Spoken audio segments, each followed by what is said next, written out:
కామాక్షి ఒక దుడ్డు కర్ర పట్టుకొని వస్తూ ఉంటుంది. ఇక కామాక్షి వెనకే అక్కడ ఉన్న శాలిని యాపిల్ తింటూ వస్తూ ఉంటుంది. ఇక ఆ కర్ర చూసి అక్కడ ఉన్న రఘురామ్కి ఒక్కసారిగా ఫ్లాష్ బ్యాక్ గుర్తొస్తుంది. ఇక అప్పుడు తనకి స్పృహ వచ్చినప్పుడు తనని తల మీద గట్టిగా పెద్ద రాడ్డు తీసుకొని కొట్టడంతో అది చూసి రఘురామ్ చాలా సీరియస్గా చూస్తూ ఉంటాడు. ఇక కామాక్షి అలాగే శాలిని వాళ్ళిద్దరూ కూడా అలా వస్తూ ఉంటారు. ఇక వాళ్ళిద్దరూ కూడా అలా వస్తూ ఉండగా అది చూసి అక్కడ ఉన్న రఘురామ్ అయితే చాలా కోపంతో రగిలిపోతూ ఉంటాడు. ఇక తన తలలో ఉన్న నరాలు అయితే నరాలు కూడా చాలా పౌరుషంగా కోపంతో రగిలిపోతూ ఉంటాయి. ఇక కామాక్షి వాళ్ళు అక్కడికి వచ్చేసరికి అది చూసి అక్కడ ఉన్న రఘురామ్ ఇలా అంటూ ఉంటాడు, ఆగు అని చెప్పి గట్టిగా అరుస్తాడు. ఇక ఆ మాట వినగానే కామాక్షి శాలిని వాళ్ళిద్దరూ కూడా ఒక్కసారిగా షాక్ అయిపోతారు.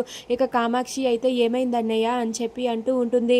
ఇక ఆ మాటలు వినగానే ఇంట్లో అందరూ కూడా అక్కడికి వచ్చి నిలబడతారు. ఇంతలో రఘురామ్ అయితే కామాక్షి చేతిలో ఆ పెద్ద కర్రను చూసి ఇలా అంటూ ఉంటాడు, ఆగు, ఆ రోజు నన్ను తల మీద రాడ్డుతో కొట్టింది నువ్వే కదా అని చెప్పి అక్కడ ఉన్న రఘురామ్ అంటాడు. ఆ మాట వినగానే కామాక్షి శాలిని వాళ్ళందరూ కూడా ఒక్కసారిగా షాక్ అయిపోతారు.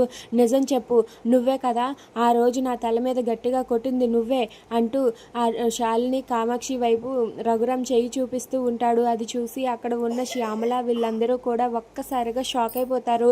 ఇక రఘురామ్ అయితే నిజం ఒప్పుకో, ఆ రోజు నా తల మీద గట్టిగా కొట్టింది నువ్వే, నాకు బాగా గుర్తు అని చెప్పి రఘురామ్ అంటూ ఉంటాడు. ఇక ఆ మాటలు వినగానే చంద్ర వాళ్ళ ఇంట్లో వాళ్ళందరూ కూడా ఒక్కసారిగా షాక్ అయిపోతారు.